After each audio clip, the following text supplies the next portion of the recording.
সরকারি কর্মচারীদের বেতন কি আসলেই ২.৫ গুণ বাড়তে যাচ্ছে? একটা প্রস্তাব কিন্তু জমা পড়েছে, আর সেটা নিয়েই এখন সবখানে আলোচনা। আজকে আমরা ঠিক ওই প্রস্তাবটা নিয়েই কথা বলবো, যেটা কিনা লাখ লাখ সরকারি কর্মচারী আর পেনশনভোগীর জীবনে একটা বড় প্রভাব ফেলতে পারে। তো চলুন একদম মূল খবরে চলে যাই। খবরটা হলো, সরকারি কর্মচারীদের বেতন প্রায় ২.৫ গুণ পর্যন্ত বাড়ানোর জন্য একটা আনুষ্ঠানিক প্রস্তাব জমা দেওয়া হয়েছে। আর বুঝতেই পারছেন, এই খবরটাই এখন সবার আলোচনার একেবারেই কেন্দ্রে রয়েছে। এখন প্রশ্ন হলো, এই প্রস্তাবটা কারা দিল? দেখুন, এটা কিন্তু হুট করে আসা কোনো আলোচনা না। এর পেছনে আছে ২৩ সদস্যের একটা জাতীয় বেতন কমিশন, আর এই কমিশনের নেতৃত্বে ছিলেন সাবেক অর্থসচিব জাকির আহমেদ খান।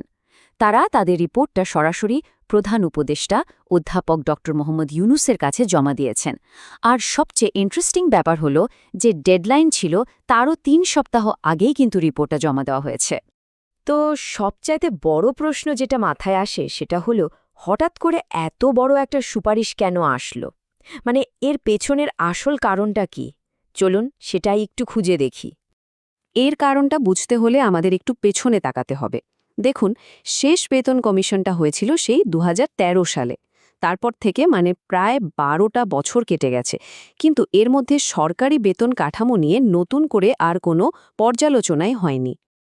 তো এই যে এত লম্বা একটা গ্যাপ, এর প্রভাবটা কি হয়েছে? কমিশনের প্রধান জাকির আহমেদ খান তার রিপোর্টে ঠিক এই জায়গাটাতেই ফোকাস করেছেন।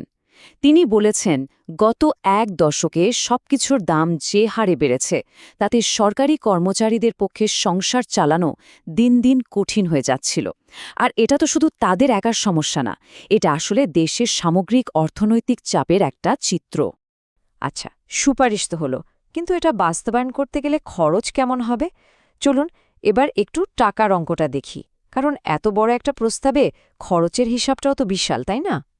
দেখুন, বর্তমানে সরকার বেতন আর পেনশন এই দুটা খাতে বছরে খরচ করে প্রায় ১,৩১,০০০ কোটি টাকা। এটা হলো এখনকার চিত্র। আর যে নতুন প্রস্তাবটা এসেছে, সেটা বাস্তবায়ন করতে হলে এর সাথে প্রতি বছর অতিরিক্ত যোগ করতে হবে আরও ১,০৬,০০০ কোটি টাকা। হ্যাঁ, ঠিকই শুনেছেন, এটা কিন্তু বাড়তি খরচ। এখন এই দুটো সংখ্যাকে যদি আমরা পাশাপাশি রাখি, তাহলেই আসল ছবিটা পরিষ্কার হয়ে যায়।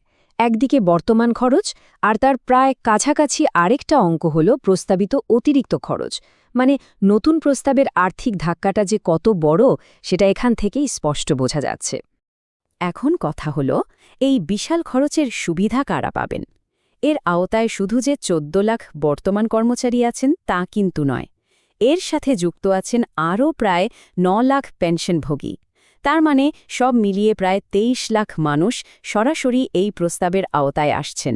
বুঝতেই পারছেন এর প্রভাবটা কত ব্যাপক হতে পারে।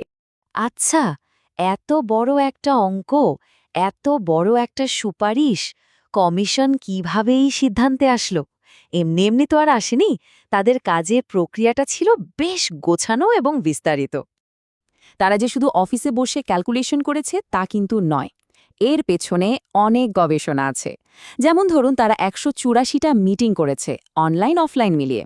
প্রায় ২,৫০০ মানুষের মতামত নিয়েছে, বিভিন্ন সমিতি আর ইউনিয়নের সাথে বসে কথা বলেছে। আর সব কিছুর ওপরে সরকারের টাকা দেওয়ার মতো অবস্থা আছে কিনা, আর্থিক সক্ষমতা আর দেশের অর্থনৈতিক গ্রোথ, এ সব কিছু বিশ্লেষণ করেছে। তাদের এই হিসেবের ভিত্তিটাও কিন্তু বেশ ইন্টারেস্টিং।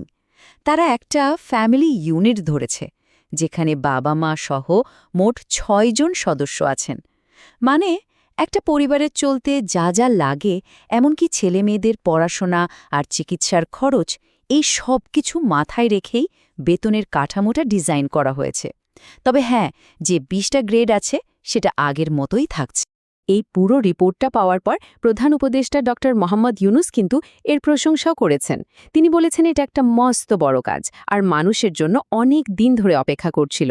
তিনি আরও বলেন যে এর রূপরেখা দেখে তার মনে হয়েছে কাজটা খুব সৃজনশীল হয়েছে। তো রিপোর্ট জমা হলো, প্রশংসাও হলো, কিন্তু এরপর কি? কারণ রিপোর্ট জমা হওয়াটাই তো শেষ কথা না। চলুন এবার দেখি, এই প্রস্তাবটা বাস্তবে রূপ নিতে গেলে কোন কোন ধাপ পার হতে হবে। এটা কিন্তু একটা লম্বা জার্নির শুরু মাত্র। এখানে একটা খুব জরুরি বিষয় আমাদের সবাইকে বুঝতে হবে। বেতন কমিশন যেটা দিয়েছে সেটা হলো একটা সুপারিশ বা রেকমেন্ডেশন। এটা কিন্তু এখনও ফাইনাল কোনো সিদ্ধান্ত না, আর এর বাস্তবায়নও যে রাতারাতি হয়ে যাবে তেমনটা ভাবার কোনো কারণ নেই। এই সুপারিশটা আইন হতে গেলে অনেকগুলো ধাপ পেরোতে হবে। প্রথমে এটা রিভিউ করার জন্য নতুন একটা কমিটি হবে। সেই কমিটি রিপোর্ট দেওয়ার পর বিভিন্ন মন্ত্রণালয়ের মধ্যে এটা নিয়ে আলোচনা বা পর্যালোচনা হবে। তারপর ফাইনাল অ্যাপ্রুভালের জন্য যাবে মন্ত্রিসভায়। কিন্তু সবচেয়ে বড় এবং গুরুত্বপূর্ণ বিষয়টা হলো এই পুরো প্রস্তাবটা বদলানো কিংবা পুরোপুরি বাতিল করে দেওয়ার ক্ষমতা থাকবে ভবিষ্যতে নির্বাচিত সরকারের হাতে। আর সবশেষে আমরা এসে দাঁড়ালাম মূল চ্যালেঞ্জটার সামনে। প্রশ্নটা হলো, একদিকে সরকারি কর্মচারীদের জীবনযাত্রার মান বাড়ানোর দাবি, যেটা খুবই যৌক্তিক, আর অন্যদিকে রাষ্ট্রের কোষাগারের ওপর বিশাল একটা আর্থিক চাপের প্রশ্ন। এই দুটো দিকের মধ্যে ভারসাম্যটা কিভাবে রক্ষা করা হবে, এটাই কিন্তু আগামী দিনের জন্য সবচেয়ে বড় পরীক্ষা হয়ে দাঁড়াবে।